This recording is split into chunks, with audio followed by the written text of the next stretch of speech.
Isa sa mga most awaited moment natin ay yung pakiramdam na nakita na natin o nahanap na natin yung tamang tao para sa atin. Yung tao na makakasama natin sa mahabang panahon, ipapakilig sa atin all the way at makakasama natin tumanda, di ba? Pero lingid sa kaalaman ng iba, yung taong hinahanap pala nila, minsan nasa tabi na pala nila, hindi lang nila nakikita. Kaya naman gumawa ako ng video na makakatulong sa'yo na makita na nahanap mo na yung future husband mo, future partner mo.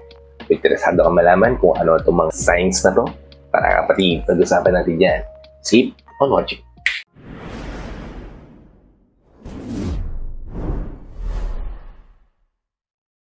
Hi, I'm Gary Timo at gumagawa ko ng mga videos na tulad nito para matulungan ka na maging best version ng sarili mo at maibigay mo yung best self mo, syempre, sa taong mahal mo. Kaya kung bago ka pa lang dito sa channel ko, please consider liking this, hit the subscribe button and the notification bell para lagi kang updated sa mga videos na tulad nito na i-upload pa natin sa hinahanap. At ang unang-unang tali na magpapatunay sa'yo na nahanap mo na yung future partner mo, future husband mo, o yung taong makakasama mo sa pagtanda. Ay kapag nararamdaman mo sa taong nakapaligid sa'yo na binibigyan kanya ng comfort.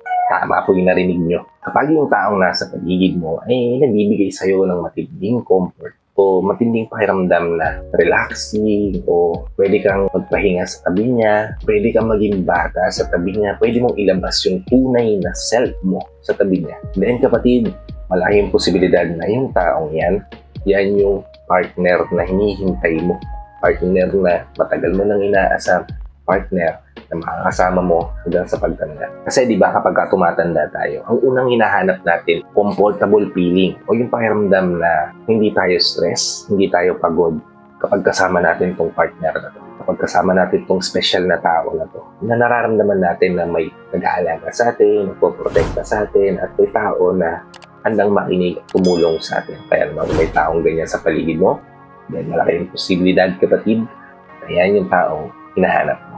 Okay? Proceed tayo sa ikalawa, which is, you share the same vision. Tama po yung narinig nyo. Parehas kayo ng ni-imagine ng mga bagay na gusto nyo mangyari sa inyo sa hinahanap. Imagine kapatid, kapag may pangarap ng bagay at yung tao na makakasama mo doon hindi ganun yung pinapangarap, tingin mo magtatagal yung relationship mo.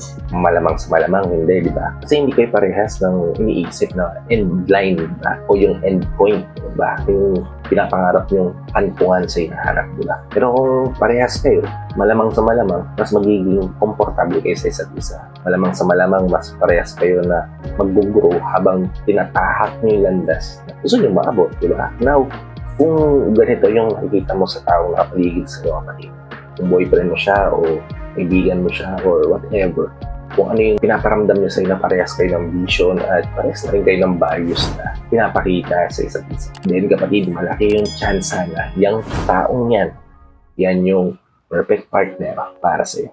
Okay? Kasi tayo sa ikatlo, which is, he brings out the best in you. Isa sa mga pinaka-importanting bagay na mararamdaman natin sa tamang tao para sa atin ay yung pakiramdam na nagiging best version tayo ng sarili natin kapag kasama natin sila. Lagi nating nai-improve yung sarili natin kapag kasama natin tong taong to. Kapiling natin sila, di ba? Nilalabas mo yung totoong ikaw, nalalabas mo yung totoong sarili mo at hindi mo kailangan magsuot ng maskara na patong-patong para magustuhan ka niya. Kasi gusto niya kung sino ka talaga at hindi yung mga taong pinoportray mo. Kaya naman, kung ganito yung nararamdaman mo sa taong nakapaligid sa'yo, na nagiging best version ka ng sarili mo kapag kasama mo siya, napakalaking senyalis niyan kapatid na yung taong yan ay yung best partner para sa'yo.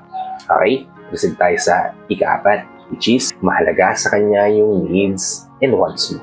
Isa sa mga pinakamasarap sa pakiramdam ay yung nararamdaman natin na pinapriority tayo, di ba? Yung mahalaga sa taong mahalaga sa atin, yung mga bagay na gusto natin, mga bagay na kailangan natin, di ba? Kapag ganito yung nararamdaman natin sa mga taong nakapaligid sa atin, we feel love, di ba?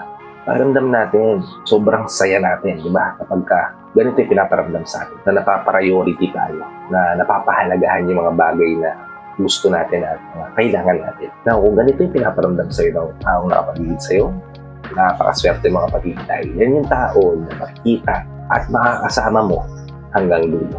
Okay? Kasi tayo sa ikalima, which is bigil kayo sa isa't isa. tama po yung narinig nyo. Higil kayo sa isa't isa to the point na gusto nyo inahag yung isa't isa, gusto nyo holding hands yung isa't isa, lagi kayo nagpaparamdam ng affection, di ba? O lagi nyo ginugusto yung isa't isa na makasama sa kama, di ba? Yung isa't isa lang at wala ng iba. Ganito yung nararamdaman mo sa taong piling o sa taong nakapaligid sa'yo. Then kapatid, yan yung taong tama para sa'yo. Okay? Kasi tayo sa ika-6, which is masaya siya sa company ng pamilya mo. Minsan, magiging red flag pa nga sa atin yung hindi makasundo ng taong pinili natin o mga taong gusto natin yung pamilya na meron tayo. Pero paano kung yung taong nakikita mong nakapaligid sa iyo, talagang close na close sa pamilya mo? O yung ramdam niya na pamilya rin yung turing niya sa pamilya mo? Ba? Nakikita mo na masaya siya sa mga kapatid mo, masaya siya sa mga magulang mo, at syempre, masaya din sila na nakikita at nakakasama mo yung tao mo. Then kapatid, kapag ganyan yung nakikita mo sa taong malapit sa'yo, nakapaligid sa'yo o taong pinili mo, then kapatid, garantisadong mahanap mo na yung future partner mo. Sooner or later, mag-propose na yan sa'yo. Okay? Kasi tayo sa ikapito. Last but not least, kapatid, ikapitong senyales na magpapatunay na nahanap mo na yung future partner mo. Kapag kayang-kaya mo siyang pagkatiwalaan. May mga tao tayo na parang ang gaan-gaan ng loob natin sa atin. To the point na konting bagay lang na gagawin nila para sa atin, talaga magiging masaya na tayo. Diba? Yung pakiramdam natin, hindi lang partner yung turing nila sa atin, hindi lang best friend, kundi talagang willing kang pagkatiwalaan tong tao to some extent, diba? Yung pakiramdam na hindi ka worry na may gagawin sa'yo masama ng tao to, hindi ka worry na sinisiraan ka niya kapag nakatalikod ka, diba? Kapag ganyan yung nararamdaman mo sa taong pinili mo o sa taong kapaligid sa'yo, then kapatid, malaki yung tsansa na yung taong yan yung tamang tao na kasama mo hanggang dulo. Meron bang ganyang tao sa paligid mo ngayon? Please comment it down below. If may natutunan ka dito sa video na to, please help me share this to your loved ones na posible natin yung matulungan din ng video na to. Para nakatulong na kayo sa kanila, nakatulong na rin ako sa kanila. Sa lahat ng OFW viewers at sa mga viewers natin dito sa Pilipinas na walang sawang nanonood at sumusuporta at palagi nakatune in sa bawat video na ina-upload ko. Maraming salamat po sa pagbiyan yung panonood at pag-suporta. Bago ka pa lang dito sa channel ko, please consider liking this video. Hit the subscribe button and the notification bell para lagi kang updated sa mga videos na tulad nito. May upload pa natin sa inaharap. So, hanggang dito na lang mga kapatid. Maraming salamat and I hope to see you all on my next vlog. Ingat ka dyan palagi kapatid. May God bless you and always protect you. Peace.